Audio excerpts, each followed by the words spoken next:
Hello students, हम लोग कर रहे हैं Helmholtz equation in circular cylindrical coordinates. ठीक है, कंसेप्ट हम समझ चुके हैं इसका। और इसमें हम लोग देख रहे थे कि जो हमारा लाप्लास ऑपरेटर था उसको हमने सिलेंड्रिकल फॉर्म में लिख लिया था, है ना। उसके बाद जो हमारा साई आता है ना, सॉल्यूशन जो भी आएगा, फंक्शन जिसका भी है इस इक्वेशन में जो है, ये हेल्महोल्ट्ज़ इक्वेशन है। इसमें जो साई है उसको हमने 3 कोऑर्डिनेट्स का फंक्शन माना है, रो फाई और जेड का। उसको फिर अपन ने 3 में ब्रेक कर लिया था, है ना, जो कि एक तो केवल आर पर डिपेंड करता है, एक केवल फाई पर और एक जेड पर। ठीक है, उसके बाद हमने method of separation of variable से क्या कर लिए थे, सेपरेट कर लिए थे। जिसमें से क्या हुआ था, ये इक्वेशन मिली थी, तो ये वाला पार्ट तो सिर्फ जेड पर डिपेंड कर रहा है, तो हमने क्या किया था, उसको किसी कॉन्स्टेंट के बराबर निकाल के सोल्यूशन निकाल लिया था हमने। फिर हमने क्या किया था, क्योंकि ये वाला पार्ट कंप्लीटली फाई पर डिपेंड नहीं करता, इसलिए हमने पूरी इक्वेशन को रो स्क्वायर से मल्टीप्लाई कर दिया था। फिर ये पार्ट आ गया था जो कम्प्लीटली फाइव पर डिपेंड करता है। ठीक है, उसके बाद हमने इसको भी किसी कांस्टेंट के बराबर मान लिया था, कुछ भी मान सकते हैं इसको, है ना, कोई दिक्कत नहीं है, कांस्टेंट आपके जजे जो मान लो। इसके बाद हमने क्या कर लिया था, इसका भी सोल्यूशन निकाल लिया था। अब हमारा एक बचा हुआ है और वो है ये, इसका भी सोल्यूशन निकालेंगे, बेसल न्यूमैन फंक्शन को इंट्रोड्यूस करेंगे और आगे इसको कंटिन्यू करेंगे। ठीक है, चलो शुरू करते हैं। तो हाँ, चलो, अब ये जो हमने कांस्टेंट माना है ना, तो ये इसको भी मैं कहाँ रखूँगी, इसको नंबर नहीं डाला हमने, चलो इसको बी डाल देते हैं, कैपिटल बी डाल देते हैं। ठीक है, ठीक है, तो इसको मैं क्या करूँगी, कैपिटल बी को भी हम उठा करके कहाँ रखेंगे, इक्वेशन 6 में। जैसे हमने पहले कैपिटल ए को उठा करके पिछली इक्वेशन में रखा था, सेम वैसे ही। ठीक है, तो हम रखेंगे पुट कैपिटल बी इंटू 6। तो क्या आएगा आपके पास,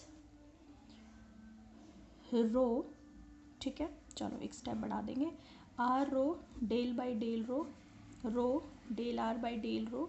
ठीक है, प्लस नहीं, देखो यहाँ पे क्या आएगा, आप यहाँ पे माइनस एन स्क्वायर लिखोगे तो आप क्या लिखोगे, ऐसे तो लिखोगे, ऐसे लिख दूँ इसको, K square minus beta square into rho square minus N square, तो कोई दिक्कत थोड़ी है ना। समझ में आ गई बात आपको, है ना। और इज इक्वल्स टू क्या आएगा, 0। एक काम और मैं यहाँ कर रही हूँ ताकि मेरे को एक स्टेप और ना करना पड़े।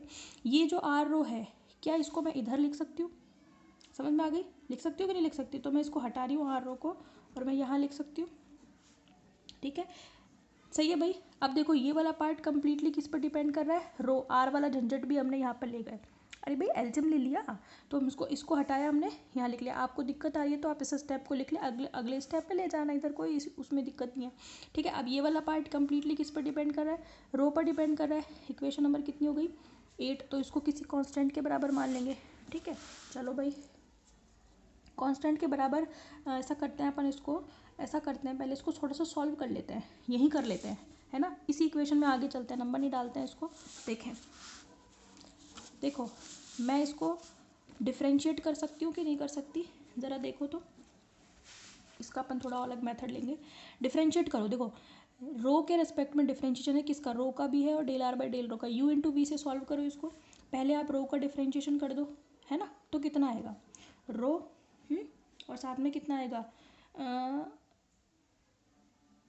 चलो ऐसा कर लो, रो का अगर आपने डिफ्रेंशिएशन कर दिया तो कितना बचा, rho del are by del rho plus, फिर हमने रो का कर दिया था, del are by del rho constant था, फिर अब की बार रो कांस्टेंट होगा, है ना, तो एक रो कांस्टेंट और एक ये बाहर, कितना हो गया, रो स्क्वायर और delta two R by del rho square, सही है, plus K square minus beta square rho square minus N square और साथ में R rho is equals to 0। समझ में आ गई। अब देखना ये इक्वेशन किस में कन्वर्ट होती है, थोड़ा ध्यान से देखना आप यहाँ पे। ठीक है, मैं इसको थोड़ा सही कर देती हूँ, ये सेकंड ऑर्डर को आगे, फर्स्ट ऑर्डर को पीछे लिख देती हूँ। ठीक है, ताकि एक हमारे पास अरेंज्ड इक्वेशन हो। तो del two R by del rho square plus rho del are by del rho, ठीक है, plus K square minus beta square rho square minus N square और साथ में आर। ठीक है, आप चाहो तो इनके ब्रैकेट में भी लिख सकते हो कि ये रो के फंक्शन है। ठीक है, अब देखो let rho dash is equals to rho under root K square minus beta square. ठीक है, मतलब मैंने क्या किया, ये जो K square minus beta square rho square है ना, इसको मैंने क्या मान लिया, रो डैश स्क्वायर। समझ में आ गई, रो डैश स्क्वायर मान लिया तो रो डैश कितना बचा, rho under root K square minus beta square बचा ऑब्वियसली। ठीक है, आप चाहो तो लिख सकते हो rho dash square is equal to rho square K square minus beta square, इसको मैंने माना है जिससे मेरे पास ये आ गया, तो मैं यहाँ पर रो डैश लिख सकती हूँ। ठीक है, ऐसा मैं क्यों कर रही हूँ आपको समझ में आ जाएगा। ठीक है, delta 2r by del rho square, ठीक है, plus rho del r by del rho plus rho dash square minus n square और साथ में r इज इक्वल टू 0। ठीक है, सुनो मेरी बात ध्यान से, ये जो आपका रो डैश है, ठीक है, अगर मैं क्या करूँ, इसको डिफरेंशिएट करूँ, मैं क्या करूँ, उसको डिफरेंशिएट करूँ, भाई r जो है वो केवल रो का फंक्शन है। ठीक है, और रो जो है वो किस पर डिपेंड कर रहा है, रो डैश पर। रो किस पर डिपेंड कर रहा है, या यूँ कह लो कि रो डैश किस पर डिपेंड कर रहा है, रो पर डिपेंड कर रहा है। तो एक तरीके से r रो डैश का भी फंक्शन होगा।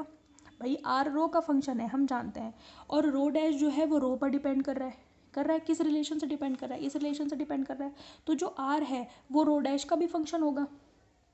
समझ में आ गई। इसलिए हम क्या कर सकते हैं, ये स्क्वायर है, ठीक है, इसलिए हम क्या कर सकते हैं, ठीक है, तो एक तरीके से हम ये कह सकते हैं, देखो ये जो रो डैश है ना वो रो के ही बराबर है, क्योंकि के और बीटा इतने बड़े फैक्टर नहीं है जो रो डैश और रो को इफेक्ट कर सके। के क्या है यहाँ पे, प्रोपोगेशन कांस्टेंट, और बीटा क्या है, बीटा एक कांस्टेंट है, नॉर्मल कांस्टेंट है। समझ में आ गई। तो ये के स्क्वायर माइनस बीटा स्क्वायर के अंडर रूट की वैल्यू बहुत छोटी है, इसलिए जो रो डैश है वो दरअसल रो के ही बराबर है। तो इसलिए ये जो पूरी इक्वेशन पहले रो में थी, अब हम इस पूरी इक्वेशन को रो डैश में कन्वर्ट कर सकते हैं। देखो इसकी जगह तो मैं रो डैश लिख ही चुकी हूँ, आप यहाँ भी रो डैश लिख सकते हो, आप यहाँ भी रो डैश लिख सकते हो, यहाँ भी। इससे ये पूरी इक्वेशन किस में कन्वर्ट हो गई, रो डैश में। और आपको पता है ये जो आर है इसको भी आप रो डैश के फंक्शन की फॉर्म में लिख सकते हो। समझ में आ रही है मेरी बात। मेरे कहने का सिर्फ इतना सा मतलब है कि पहली इक्वेशन मेरी रो में थी, ठीक है, तो मैंने रो वाला जो पार्ट था उसको मैंने एक और रो डैश की फॉर्म में लिख लिया, मतलब उसको मैंने कांस्टेंट की फॉर्म में लिख दिया। उससे कोई ज़्यादा फर्क नहीं आया, क्योंकि ये वाली जो टर्म इससे मल्टीप्लाई है ये रो को ज़्यादा इफेक्ट नहीं कर रही है, बहुत छोटी टर्म है। तो रो डैश को हम रो के इक्वल लिख सकते हैं, तो जहाँ जहाँ रो है वहाँ पर हम रो डैश भी लिख सकते हैं। इतनी सी बात है, बस समझ में आ गई। तो ये पूरी इक्वेशन कंप्लीट किस में कन्वर्ट हो गई, रो डैश में। अब आपको ये इक्वेशन थोड़ी देखी सी नहीं लग रही क्या।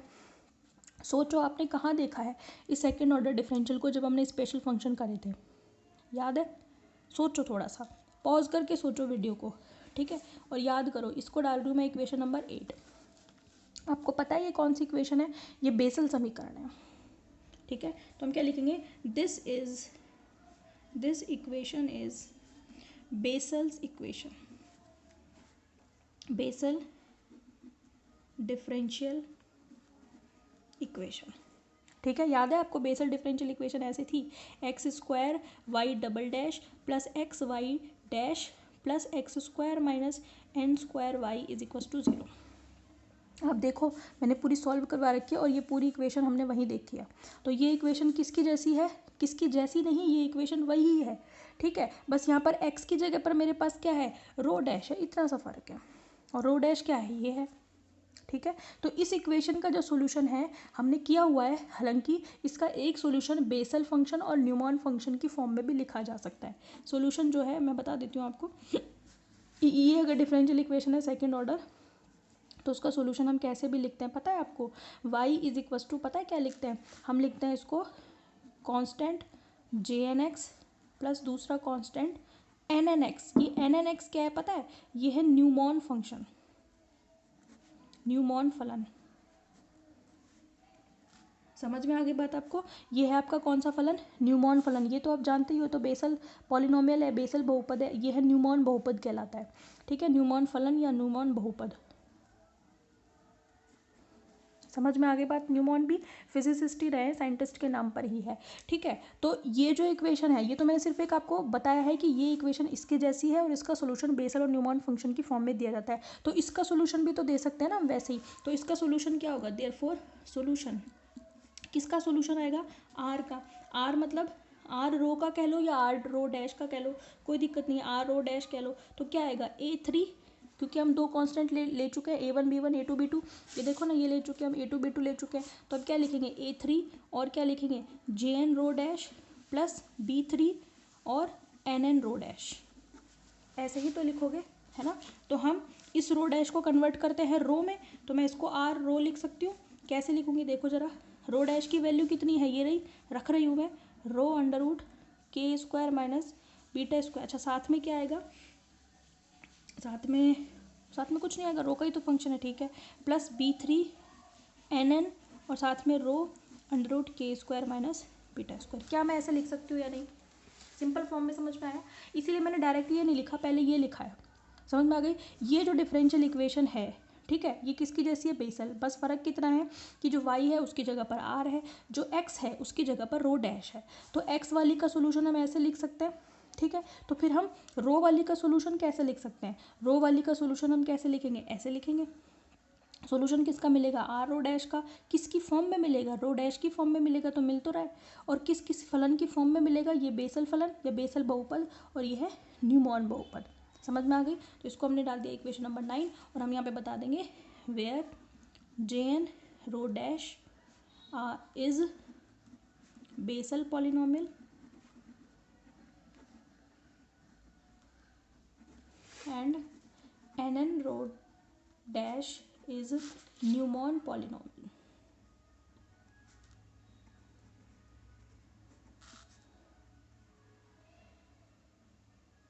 समझ में आ गई बात आपको। तो हमने क्या कर दिए, तीनों सॉल्यूशन निकाल लिए, देखो तो हमने निकाल लिया 6 में Z भी निकाल लिया, हमने 7 में 5 भी निकाल लिया, हमने 9 में R भी निकाल लिया। समझ में आ गई। तो हम कंप्लीट सॉल्यूशन को इन तीनों के कॉम्बिनेशन की फॉर्म में लिख सकते हैं या नहीं लिख सकते, अब तीनों को साथ में लिख सकते हैं। कहाँ से, किस इक्वेशन में रखोगे, यहाँ रखोगे ना 3 में। हम R रो निकाल चुके हैं, 5 भी निकाल चुके हैं, Z भी निकाल चुके हैं, इन तीनों के मान 3 में रख दूँ मैं, तो हम क्या लिखेंगे, देयरफॉर पुट इक्वेशन कौन कौन सी 6, 7 एंड 9 इंटू किस में रखोगे, 3 में है भाई, रखो तो। Psi is equals to R कितना आया है, ये रहा A3JN rho under root K square minus beta square plus B3NN rho under root K square minus beta square, पहला सॉल्यूशन, ठीक है। फिर 5 वाला मिला है, 5 वाला किस में मिला है, 7 में, कितना मिला है, ये मिला है A2 sin N5 plus B2 cos N5, कितना मिला है A2 sin N5 plus B2 cos N5, ठीक है। तीसरा क्या मिला है, तीसरा मिला है हमें, ये रही इक्वेशन 6 में A1 sin beta Z plus B1 cos beta Z, रख दो इसको, A1 sin beta Z plus B1 cos beta Z, सही बात है ये। तो देखो सबसे पहले हमने ये सॉल्यूशन निकाला था, फिर हमने ये निकाला था, और फिर हमने ये निकाला था। समझ में आ गई, तो हमारा कंप्लीट सॉल्यूशन निकल करके आ गया, ठीक है। लेकिन अभी इसमें थोड़े बहुत चेंजेस करने, वो आप ध्यान से देखो, थोड़ी बहुत कंडीशंस लगेंगी इसमें। देखो at rho is equals to 0, क्योंकि हमने यहाँ पे एक नया फंक्शन इंट्रोड्यूस किया है, और वो कौन सा फंक्शन है, न्यूमॉन फंक्शन। तो न्यूमॉन फंक्शन की एक प्रॉपर्टी भी हमें इस पर अप्लाई करनी पड़ेगी। समझ में आ गई बात। अगर रो बराबर 0 होता है ना, तो क्या होगा, at rho is equals to 0 क्या होगा, rho under root K square minus beta square की वैल्यू भी 0 ही होगी, क्योंकि 0 से मल्टीप्लाई हो जाएगा, ठीक है। बट होता क्या है कि जो न्यूमॉन फंक्शन है ना, बेसल पे तो कोई दिक्कत नहीं है, अगर रो इज इक्वस टू 0 हो गया तो JN 0 पे हम जानते हैं वैल्यू कितनी होती है, ठीक है। लेकिन जो न्यूमॉन फंक्शन है ना, वो इनफाइनाइट हो जाता है, ये उसकी प्रॉपर्टी है कि एट पर्टिकुलर वैल्यू 0 पर इसकी वैल्यू क्या हो जाती है, इनफाइनाइट हो जाती है। जबकि बेसल की हमने ग्राफ से देख रखी है, उसकी वैल्यू 1 आती है, ठीक है। तो इसकी तो कोई दिक्कत नहीं है, न्यूमॉन इसकी बेसल की। लेकिन न्यूमॉन बहुपद जो है वो रो इज इक्वस टू 0, या यूँ कह दो rho dash is equals to 0 पर, क्योंकि रो डैश यही तो है, उस पर ये क्या हो जाता है, इनफाइनाइट हो जाता है। इसलिए हमें क्या करना पड़ेगा, ये जो B3 है इस इक्वेशन की वैलिडिटी के लिए, ये जो बहुपद इनफाइनाइट हो रहा है उसके कोफिशिएंट को 0 करना पड़ेगा। यानी कि अगर B3 इज इक्वस टू 0 हो जाए तो मेरी पूरी इक्वेशन वैलिड होगी, ठीक है। तो हम यहाँ लिखेंगे at rho is equals to 0, this is 0, है ना, and Neumann function in Newman polynomial becomes infinite infinite. Therefore rho is equal to zero मतलब रेडियस जीरो है, ठीक है। Therefore to get the finite solution, यानी कि परिमित मान ज्ञात करने के लिए finite solution we put B3 is equal to zero.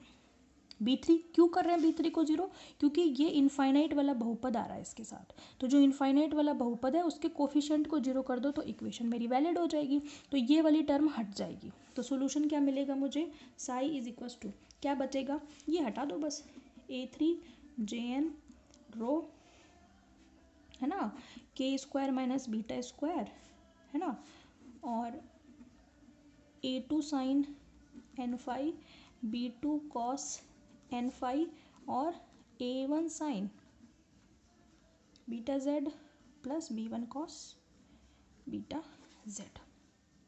समझ में आ गई बात आपको। इसके आगे अपन कंटिन्यू करेंगे इन अवर नेक्स्ट वीडियो, और इसको अपन नंबर डाल देते हैं इक्वेशन नंबर 10। ओके अच्छा, इसको अपन कर लेंगे, एक दो कुछ भी नहीं बचा इसमें, तो हो ही गया ये। फिर इसके बाद हम देखेंगे सिलेंड्रिकल रेजोनेंट कैविटी, जो इसी का ही एक एप्लीकेशन है, हेल्महोल्ट्ज इक्वेशन का ही एक एप्लीकेशन है, पूछा जाता है एग्जाम में, बेलनाकार अनुनादी कोटर। Okay, thank you.